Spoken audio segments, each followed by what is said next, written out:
A paz do Senhor, meu querido e amado irmão, minha querida irmã do nosso devocional Simple Pentecostal. Que alegria poder estar aqui com você nesta terça-feira para juntos lermos a palavra do nosso Deus.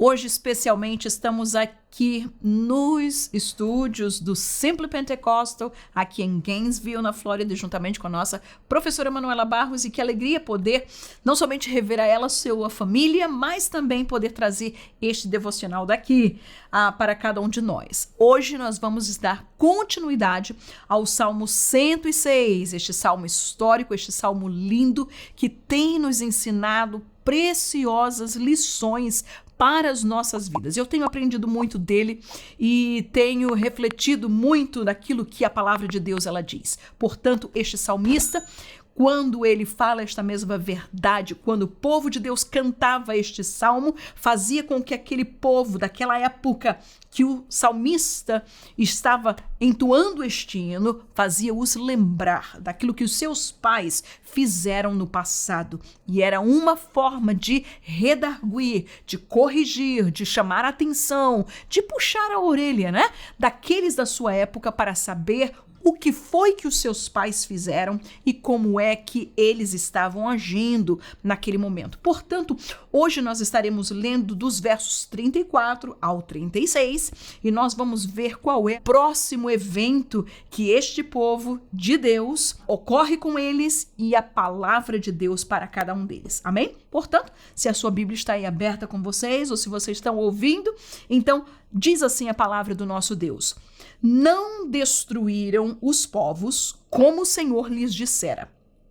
Antes, se misturaram com as nações e aprenderam as suas obras e serviram os seus ídolos, que vieram a ser-lhes um laço. Amém? Então, hoje nós gostaríamos de falar aqui um pouquinho sobre o perigo da mistura. Ou seja, quando você mistura duas coisas, dois conteúdos, ou adiciona alguma coisa, em algum conteúdo puro, o que é que acontece? Vamos ver então na palavra de Deus. Então nós vamos ver que o salmista lembra a este povo de Israel sobre 4 problemas que ocorreram com eles. Estes problemas estão descritos, se nós podemos cruzar essas referências, está no livro de Juízes, capítulo 2, do verso 1 ao 3, e o capítulo 3, versículo 5 ao 7. Não é? Então Deus está dizendo para ele: primeiro, vocês não destruíram os povos. Esta foi a primeira menção que Deus lhe diz, não somente para Josué, para os demais que ficaram depois da morte de Josué, para os próximos juízes, que eles deveriam entrar na terra de Canaã e eles deveriam tomar aquela terra e eles deveriam destruir, tirar fora os habitantes daquelas nações. Por quê? Porque, em primeiro lugar, Deus já havia enviado um juízo sobre eles. Então, Deus estava usando agora a mão de Israel, dessas 12 tribos que alcançaria esta nova terra, para poder trazer um juízo sobre os cananeus. Então nós vamos ver que Deus disse: vocês entrem lá, você destrua. Entretanto, não foi isso que o povo fez. Muito pelo contrário. Eles não fizeram nada, eles simplesmente, por medo, por preguiça, quem sabe o que foi que deu na cabeça dos judeus naquela época. Mas a Bíblia fala que muito facilmente eles conviveram com os povos daquelas terras e não os expeliram. E Deus já havia dado uma promessa para o seu povo: quando vocês chegarem nessa terra, que vocês forem contra e vocês destruírem e vocês expelirem essas pessoas, o meu temor será sobre estes inimigos. Vocês não precisam se preocupar com o tamanho deles, com a força deles, com as cidades deles. Vocês vão lembrar que quando Josué entra em Jericó, aquela cidade conhecidíssima pelas suas muralhas, mas o que foi que Deus fez? O pavor de Deus estava sobre aquelas pessoas que tinham medo. Enquanto os judeus pensavam-se ser vistos pelos de Jericó como gafanhotos, o povo de Jericó estava tremendo nas bases. Por quê? Porque este era o milagre que Deus iria fazer. E Deus disse para eles: se vocês cumprirem os meus mandamentos, o meu temor irá adiante de vós e vocês expelirão essas pessoas, estes moradores. Entretanto, não foi isso que o povo fez. Eles preferiram conviver, preferiram se misturar, preferiram estar lado a lado, de mão dada com os habitantes da terra. Em segundo lugar, Deus disse: vocês não se misturarão com as nações dessa terra. Mas o que foi que o povo fez? Muito pelo contrário.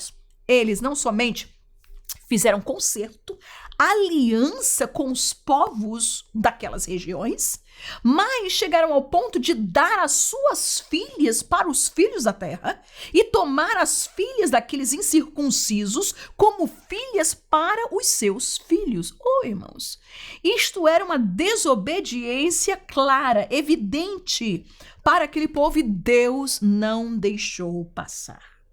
Nós vamos ver que também ele disse: se vocês fizerem isso, vocês vão aprender as suas obras. Vocês vão aprender como é que os costumes dessa terra. Se vocês se misturarem, vocês vão perder os valores de vocês. Vocês vão perder os costumes de vocês. E foi exatamente, meus queridos, porque nós não podemos duvidar. Quando Deus, ele fala algo, mesmo que pareça tão difícil, tão crítico, tão duro para as nossas vidas, nós temos que crer no que Deus está falando.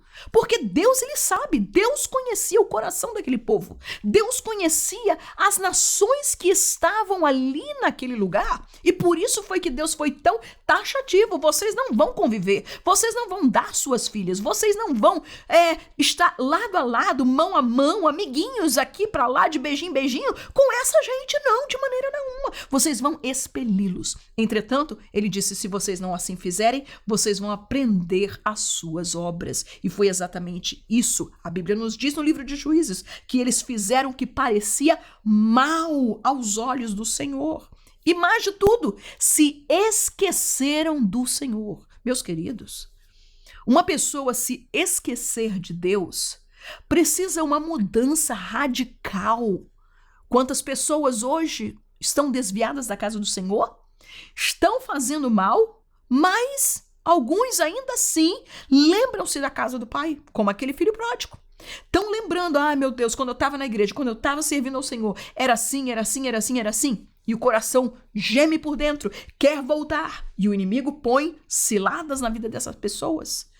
Mas estes judeus aqui, estes homens que entraram na terra de Canaã, a Bíblia fala que não somente eles começaram a fazer o que parecia mal aos olhos do Senhor, mas eles se esqueceram de Deus. Simplesmente. Deus para mim não existe. Isso aqui foi coisa do passado. Isso aqui foi coisa, não é? Como diz, dos antigos da Assembleia de Deus, a gente já não mais é assim, irmã. A gente não trabalha, a gente não cultua, a gente não canta, a gente não faz mais isso. A gente agora estamos numa nova dimensão. Não. A palavra de Deus é a mesma. Ontem, hoje e eternamente. O que Deus disse no passado, ontem, que é pecado, que é errado, que é mal, não vai ser amanhã, porque eu tenho outro modo de ver as coisas, ou o mundo mudou, que vai mudar a posição de Deus de maneira alguma. Mas a Bíblia diz: se vocês fizerem isso, vocês vão começar a servir os seus ídolos. E foi exatamente isso. Deus disse: olha, eles servirão a vocês por laço, por armadilha. Vocês vão cair na armadilha do inimigo. Meus queridos, Deus conhece o inimigo das nossas almas. Deus, ele sabe aonde estão as armadilhas. Deus, ele sabe aonde o inimigo está laçando. A Bíblia diz muito claro que ele é como um leão que está ao nosso derredor, rangindo, bramando para poder tragar. Então Deus, ele sabe. Então se Deus, ele fala: meu filho, cuidado aqui, meu filho, vai para ali, vai para cá. Será que Deus não está sabendo do que está acontecendo no mundo espiritual? Será que Deus não é onisciente, que ele sabe o passado, o presente e o futuro? Será que Deus não conhece, não tem todas a conta dos nossos cabelos na sua vista? Será que Deus não sabe? Deus sabe. E é por isso que ele fala, é por isso que ele adverte, é por isso que ele diz, é por isso que ele dita, é por isso que ele nos incomoda, é por isso que o Espírito Santo de Deus vem tratar com a gente. Mas o povo, infelizmente, a Bíblia diz, serviram seus ídolos, caíram nos seus laços. E o que foi que eles fizeram? Deus havia dito, vocês vão entrar, vocês vão derrubar os altares erigidos a essas divindades de Canaã. Entretanto, a Bíblia diz que o povo começou a servir aos Baalins e a Astarote. Meus queridos, qual é a lição que eu tiro para a minha vida no dia de hoje sobre isso? Qual o perigo da mistura? Quando nós misturamos, seja uma massa, seja um perfume, seja qualquer coisa que você esteja fazendo, quando se mistura, você está diluindo. Diluindo o que, irmã Vânia? Em primeiro lugar, você perde. Quando você se mistura, você perde o conteúdo, você perde a essência, você perde a identidade. E não é isso que nós vemos o inimigo das nossas almas fazendo no dia de hoje. Tentando misturar, lançar, como dizia Paulo aos Coríntios e aos Gálatas, um pouquinho de fermento. Irmã, é inofensivo isso. Um pouquinho de fermento na palavra, um pouquinho de fermento no louvor, um pouquinho de fermento na conduta, um pouquinho de fermento na nossa maneira de ser, um pouquinho de fermento como a gente faz, um pouquinho de fermento aonde nós vamos e vivemos a nossa vida.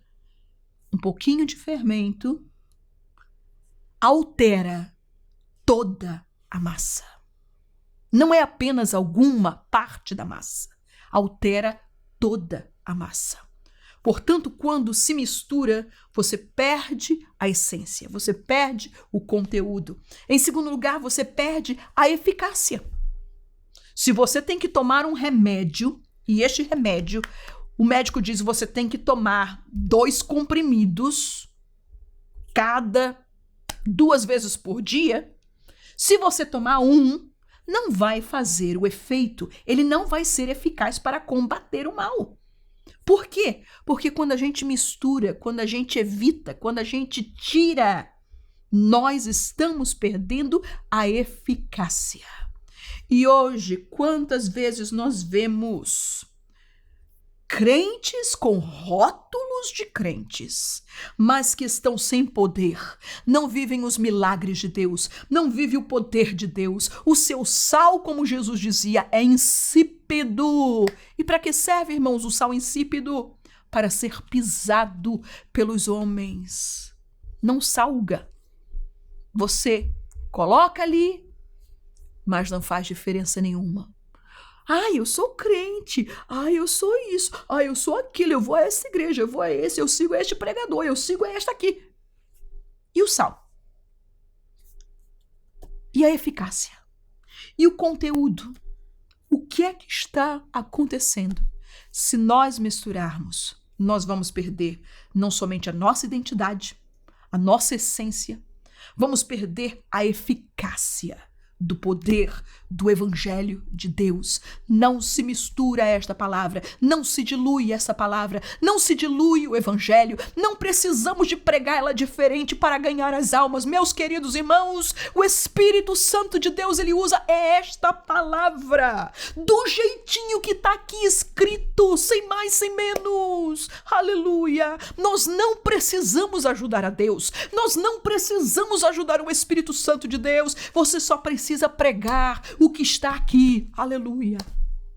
Mas em terceiro lugar, perde-se o valor, perde-se a potência. Você já não tem mais, se torna banal, se torna sem valor nenhum. As pessoas, olha, ninguém dá nada. Por quê, meus queridos? Porque nos misturamos. E porque nós nos misturamos, nós perdemos a nossa identidade, a essência, a eficácia. E quando nós queremos exigir do mundo, olha aqui, eu sou crente, olha, eu sou judeu, eu sou filho de Abraão. Deus estava dizendo, eu não vou passar adiante, eu não vou expelir diante de vocês os habitantes desta terra. Amém? Nós podemos dizer, é inofensivo, irmã. que é isso? É assim. Um pouquinho de fermento leveda toda massa. Toda maldade, toda mentira, toda falsa doutrina, todas as inovações, as adições ou retiradas podem corromper toda a igreja. Amém? A Bíblia fala de uma história no 2 Reis, capítulo 4, versículo 38, de que na época de Eliseu, aqueles filhos dos profetas disseram para Eliseu: meu pai, o lugar que nós estamos é pequeno, nós precisamos crescer, nós precisamos expandir. Vamos descer até ali para poder cortar madeira e nós crescermos. Não existe nenhum problema em crescer, meus queridos, mas nós temos que saber como crescer. E a Bíblia nos diz que os trabalhadores estavam ali, todo mundo trabalhando, e um jovem foi e recolheu ervas para poder fazer um caldo para dar para os trabalhadores. Só que a Bíblia diz que aquele jovem não tinha discernimento, não sabia discernir a erva boa da erva má e colheu ervas com a erva daninha e fez o caldo. E quando provaram do caldo, disse profeta de Deus, a morte na panela. Aleluia! Quantos lugares hoje as pessoas estão comendo, bebendo, e a comida está envenenada, tem morte na panela. Oh, meus queridos! E a Bíblia diz que o homem de Deus disse: trazei um punhado de farinha. A farinha tem símbolo na Bíblia Sagrada da palavra de Deus. Sabe como é que a gente mata o mal? É na palavra. Sabe como é que você combate a heresia? É com a palavra, é com a verdade do evangelho. Aleluia! Não é de estar de mão dada um com o outro, não é de abraços e beijinhos, não é. Ai, nós temos que ser tolerantes, todo mundo junto aqui, na mesma bacia. Não, de maneira nenhuma. Um pouco de fermento leveda toda a massa. A morte na panela. E só existe uma maneira de matar o mal da morte na panela. E é a santa palavra de Deus. Amém? Portanto, que nós não possamos deixar nos enganar pela mentira do diabo, que nós temos que misturar. Nós temos que ajuntar tudo. Nós temos que, sermos diferentes daquilo que a Bíblia Sagrada, daquilo que Deus já disse, como nós devemos ser, como nós devemos fazer, como nós devemos praticar, como nós devemos viver. Amém? Assim que Jesus te abençoe poderosamente neste dia, para a glória do nome do Senhor Jesus. Amém.